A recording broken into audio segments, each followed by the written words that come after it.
بسم اللہ الرحمن الرحیم۔ ابتدا ہی رب ذوالجلال کے بابرکت نام سے،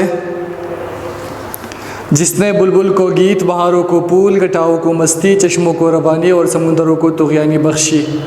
درود بھیجتا ہوں نبی آخر الزماں پر جو شاہد و جہان ہے۔ عزیز طلباء، گزشتہ لیکچر میں ہم نے اسلام میں گداگری کی مذمت میں سے پہلے 2 پیراگرافز کیے تھے۔ وہی سبق ہے، وہی تسلسل ہے۔ اس سبق میں ہم بھیک اور بھکاریوں کے بارے میں پڑھ رہے ہیں۔ اس میں سوال کی ممانعت آئی ہے کہ کوئی زیادہ محتاج ہو تب سوال کر سکتا ہے، اور وہ ہم نے کل کہا تھا کہ کسی کو اگر ایک وقت کی روٹی میسر ہو تو وہ سوال نہیں کر سکتا۔ اگر ایک وقت کی روٹی بھی میسر نہ ہو تو ایک وقت کا کھانا بھی میسر نہ ہو تو وہ جو ہے سوال کر سکتا ہے۔ لیکن اگر کسی کو ایک وقت کا کھانا مل رہا ہے تو وہ بالکل سوال نہیں کرے گا، اسلام میں اجازت نہیں ہے۔ اور پھر ہم نے یہ بھی کہا تھا کہ ہم غیر مستحق سائلوں کو کچھ نہیں دیں گے، ان کو کچھ دینا اچھا نہیں ہے، اور یہ بجائے نیکی کے الٹا گناہ کا مرتکب ہونا ہے۔ لیکن تصویر کا دوسرا رخ بھی ہے۔ حضور پاک صلی اللہ علیہ وسلم نے کبھی سائل کو ایسے نہیں بھیجا ہے، کچھ نہ کچھ ضرور دیا ہے۔ اور ایک صحابی، میرے خیال سے حضرت علی رضی اللہ عنہ ہے، وہ نماز پڑھ رہے تھے، ایک سائل نے آواز دی، اللہ کے نام پہ سوال کیا مجھے کچھ دے دو۔ اس نے نماز میں سے ہی اپنی انگوٹھی نکال کر اس کو پھینک دی۔ ایسے بہت سارے واقعات ملتے ہیں۔ اب ہمارے ذہن میں سوال یہ پیدا ہوگا کہ سر جی ابھی کتاب میں لکھا ہوا ہے کہ ہم سائل کو کچھ نہیں دیں گے، اور بعض احادیث ایسے ہیں جن سے ثابت ہوتا ہے کہ سائل کو کچھ دینا چاہیے۔ تو بھئی ایک بات ہے، غیر مستحق اور مستحق کا تو ہمیں پتہ چلتا نہیں ہے، کیونکہ ہم ان کو جانتے نہیں ہوں گے۔ یہ کام حکومت کا ہے۔ اگر حکومت وقت ان پر قدغن لگائے، ان پر پابندی لگائے تو صحیح ہے۔ اب حکومت کا کام ہم تو نہیں کر سکتے، تو یہ امراء کا کام ہے، جو حکماء کا کام ہے، حاکم لوگ ہیں تو امیر لوگ ہیں تو ان کا کام ہے، اور جو حکومت چلاتے ہیں ان کا کام ہے۔ ہمارا کام بس یہی ہے۔ تو بھئی، اور ہم نے اگر کسی کو کچھ دیا اور ہمیں پتہ نہیں ہے کہ مستحق ہے یا غیر مستحق ہے، تو میں نے 2-3 علماء سے مشورہ کیا ہے اور ان سے رابطہ کیا ہے۔ انہوں نے یہ کہا ہے کہ ہم اگر کسی کو کچھ دیں گے تو یہ غلط نہیں ہے، آپ دے سکتے ہیں، لیکن اگر کچھ نہ بھی دے تو اس میں کوئی ممانعت نہیں ہے، آپ کی اپنی مرضی ہے، مت دے۔ ہاں، لیکن کسی کو ڈانٹے بالکل نہیں۔ وَأَمَّا السَّائِلَ فَلَا تَنْهَرْ، سائل کو بالکل ڈانٹنا نہیں ہے، ان کو جھڑکنا نہیں ہے۔ تو اگر کوئی سائل ہم سے سوال کرے اور اللہ کا نام لیتا ہے تو پھر تو ان کو ضرور کچھ دینا چاہیے، لیکن اگر آپ نہیں دینا چاہتے مت دے، کوئی بات نہیں ہے، لیکن اس کو بالکل ڈانٹے نہیں، پیار سے ان کو کہے کہ بھائی میرے پاس کھلے نہیں ہیں، یا ان کو کہے معاف کرو، یا ان کو آگے جاؤ، کچھ اچھا سا جو ہے لہجہ استعمال کرے ان کے سامنے، ان کو ڈانٹے بالکل نہیں، کیونکہ یہ کسی بھی واقعے سے یا کسی بھی حدیث سے ثابت نہیں ہے کہ حضور پاک نے کہ بھئی کسی سائل کو ڈانٹا ہو یا صحابہ میں سے کسی نے ان کو ڈانٹا ہو۔ ہاں، یہ الگ بات ہے، حضرت عمر فاروق رضی اللہ عنہ کا واقعہ جو اب کتاب میں ہم پڑھیں گے کہ اس نے سائل کو ڈانٹا جو ان کو روٹی دی، اور وہ پھر بھی مانگ رہا تھا، تو حضرت عمر فاروق نے ان کو بلایا۔ جب وہ آیا تو اس کی جولی جو ہے وہ روٹی اسے بری ہوئی تھی، تو حضرت عمر فاروق رضی اللہ عنہ جولی کا ایک سرا پکڑا اور اس کی ساری روٹیاں جو ہے وہ اونٹوں کے سامنے جھاڑ دی۔ تو وہ اس لیے کر رہے تھے، وہ تو حاکمی وقت تھے۔ میں نے کہا نہیں، حکومت کا کام ہے، ہمارا نہیں ہے۔ ہم کسی کو ڈانٹیں گے نہیں، ہم کسی کو منع نہیں کریں گے۔ ہاں، اگر ہمیں کوئی معلوم ہے کہ یہ امیر ہے اور پھر بھی مانگ رہا ہے تو وہ تو ہمیں پتہ ہے، پھر اس کو نہیں دیں۔ لیکن جو ہمیں پتہ نہیں ہے اور ہم دیں گے تو اس میں ہم گنہگار نہیں ہوں گے، کیونکہ ہمیں پتہ ہی نہیں ہے۔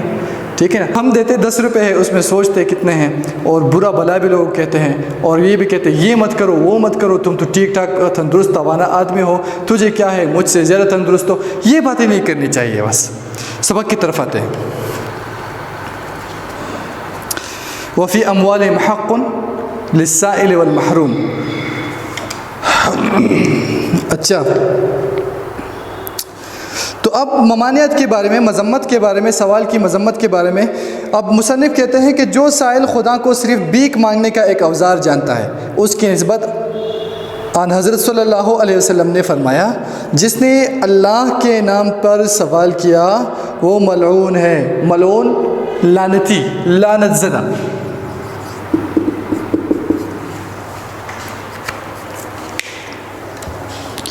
سائل اپنے اندوختہ جمع کیا ہوا مال، اندوختہ جمع کیا ہوا مال، اپنے اندوختے کو جو بھیک کے ذریعے اس نے پیدا کیا ہے چھپاتا ہے، اور باوجود استطاعت کے، باوجود قدرت کے، باوجود طاقت کے، باوجود قدرت کے، باوجود طاقت کے اپنی ناداری کا اظہار کرتا ہے، اپنی غریبی کا اظہار کرتا ہے، ناداری، غریبی۔ اس طرح کفران نعمت، نعمت کی ناشکری، نعمت کی ناشکری، کفران نعمت، نعمت کی ناشکری۔ اس طرح کفران نعمت، دروغ گوئی، جھوٹ بولنا، دروغ را حافظہ نباشد، فرسٹ ایئر میں انشاءاللہ آپ پڑھیں گے، پھر جھوٹے آدمی، مولوی ذکاء اللہ نے جو لکھا ہے اس سبق میں آپ پڑھیں گے، دروغ را حافظہ نباشد، دروغ یعنی جھوٹے آدمی کا حافظہ نہیں ہوتا ہے، ان کا حافظہ کمزور ہوتا ہے۔ دروغگوئی اور مکاری سے سخت ترین گناہوں کو، مکاری، فریب، دھوکہ، دغابازی، دھوکہ بازی، فریب،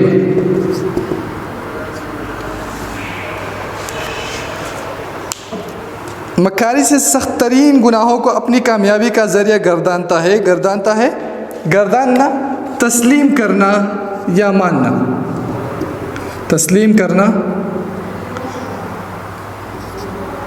ماننا۔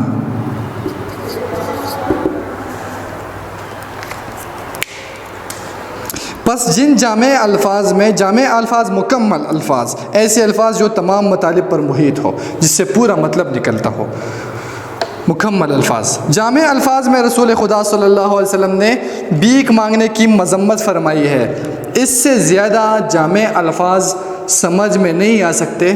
آپ صلی اللہ علیہ وآلہ وسلم سائلوں کی تعداد بڑھنے کو نہایت مکروہ جانتے تھے، مکروہ ناپسندیدہ، مکروہ ناپسندیدہ، انتہائی مکروہ جانتے تھے۔ ظاہر ہے کہ کوئی چیز سائلوں کی تعداد بڑھانے والی ایسی نہیں ہے جیسے ہر مستحق اور غیر مستحق سائل کا سوال پورا کرنا، یعنی مستحق اور غیر مستحق کو ہم دیکھتے نہیں ہیں پیسے دیتے۔ میں نے کہا کہ اگر آپ نہیں دینا چاہتے تو مت دے، احتیاط ضروری ہے، مت دے، کیونکہ اگر ہم غیر مستحق کا سوال پورا کریں گے تو وہ تو اس پیشے کو پھر اپنا لے گا۔ تو اگر آپ نہیں دینا چاہتے مت دے۔ ہاں اگر آپ نے کسی کو پیسے دیے ہیں تو وہ الگ بات ہے، کوئی بات نہیں ہے، بس آپ نے دیے ہیں۔ ویسے اگر پیسے دینا ایک تو سوال ہے، ویسے بھی اگر ہم کسی کو پیسے دیں گے تو یہ ضائع نہیں جاتے۔ اپنے دوستوں، اگر ہمارے دوست امیر کیوں نہ ہو، وہ لکھ پتی کروڑ پتی کیوں نہ ہو، ہم ان پر بھی صدقہ کر سکتے ہیں، ان کو بھی تحفہ دے سکتے ہیں، یہ پیسے ضائع نہیں جاتے۔ اچھا،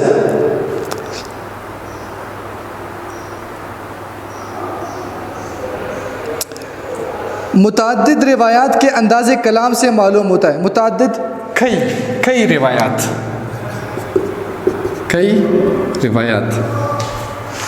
متعدد روایات کے انداز کلام سے معلوم ہوتا ہے کہ آپ صلی اللہ علیہ وسلم غیر مستحق سائلوں کا سوال پورا کرنے سے خوش نہ ہوتے تھے۔ چنانچہ ابو سعید سے روایت ہے، یعنی غیر مستحق ہے اور آپ کو معلوم بھی ہے کہ غیر مستحق، پھر تو بالکل نہیں دینا چاہیے۔ وہ بات تو میں اس لیول پر کر رہا ہوں کہ آپ کسی کو جانتے نہیں ہیں۔ اگر آپ جانتے ہیں کہ یہ غیر مستحق ہے، اس کو تو بالکل کچھ نہ دیں، ہاں لیکن اس کو ڈانٹے بھی نہیں۔ سائلوں کا سوال، غیر مستحق سائلوں کا سوال پورا کرنے سے خوش نہ ہوتے تھے۔ چنانچہ ابو سعید رضی اللہ عنہ سے روایت ہے کہ آپ صلی اللہ علیہ وسلم نے فرمایا، قسم ہے خدا کی، جو غیر مستحق سائل میرے پاس سے اپنا مطلب حاصل کر کے لے جاتا ہے، وہ مطلب نہیں ہے اس کے حق میں مگر ایک آگ۔ یہ سن کر حضرت عمر رضی اللہ عنہ نے عرض کیا، آپ صلی اللہ علیہ وسلم کیوں اس کا مطلب پورا کرتے ہیں؟ آپ صلی اللہ علیہ وسلم نے فرمایا کیا کیا جائے، لوگ تو مانتے نہیں اور خدا تعالیٰ رد سوال کو مجھ سے پسند نہیں کرتا۔ اس باب میں ایک حدیث مشکات میں ہے کہ انصار میں سے، مشکات احادیث کی ایک کتاب ہے، مشکات میں ہے کہ انصار میں سے، انصار مدنی اصحاب کو، مدنی صحابہ کو انصار کہتے ہیں، یعنی مدینہ کے وہ مسلمان جنہوں نے ہجرت کے بعد محمد صلی اللہ علیہ وسلم اور دوسرے مہاجرین کی مدد کی تھی۔ انصار میں سے ایک شخص، انصار کے لفظی معنی ہے مدد کرنے والے، مدد کرنے والے۔ انصار میں سے ایک شخص آپ صلی اللہ علیہ وسلم کی خدمت میں کچھ مانگنے کے لیے حاضر ہوا۔ آپ صلی اللہ علیہ وسلم نے پوچھا کیا تیرے گھر میں کچھ ہے بھی نہیں؟ کیا تیرے گھر میں کچھ بھی نہیں؟ اس نے عرض کیا کیوں نہیں، ایک موٹی سی کمبلی ہے، کمبلی چھوٹی کمبل، چھوٹی کمبل،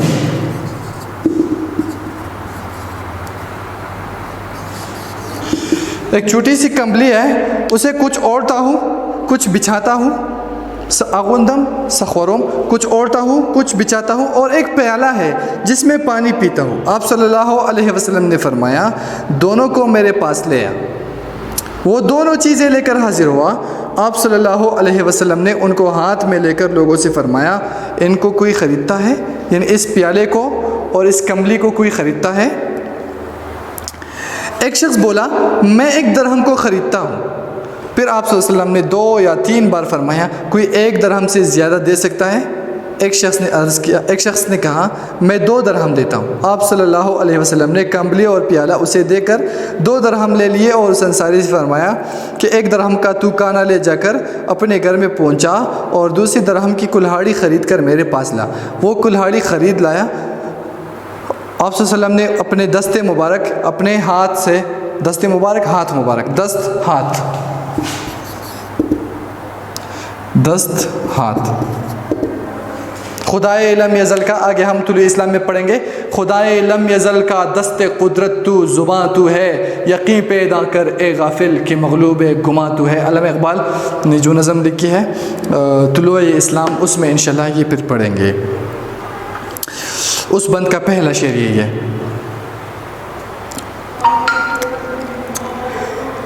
اپنے دستے مبارک سے ایک لکڑی کا دستہ اس میں ٹھونک دیا۔ ٹھونکنا، گاڑنا یا ضرب لگا کر داخل کرنا، ضرب لگا کر اندر داخل کرنا، گاڑنا۔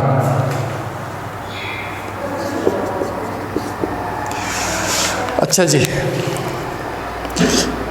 اور فرمایا جا لکڑیاں کاٹ اور بیچ، اب میں تجھ کو 15 دن تک نہ دیکھوں۔ وہ شخص چلا گیا اور لکڑیاں کاٹ کر بیچنے لگا۔ 15 دن کے بعد جب آن حضرت صلی اللہ علیہ وسلم کی خدمت میں دوبارہ حاضر ہوا تو اس کے پاس 10 درہم جمع ہو گئے تھے۔ اس نے ان میں سے کچھ کا کپڑا خریدا اور کچھ سے کھانے کا سامان مول لیا، خرید لیا۔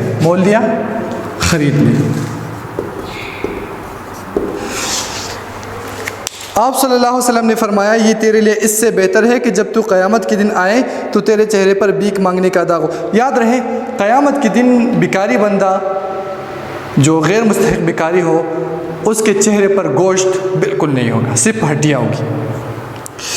بھیک مانگنے کا داغ ہو۔ دیکھ، سوال کرنا صرف اس شخص کو حلال ہے جو سخت محتاج ہو یا جس کی ذمہ باری تاوان ہو، خسارہ ہو، اور یا جس کی گردن پر خون بہا ہو۔ خون بہا دیت یا خون کی قیمت، دیت یا خون کی قیمت۔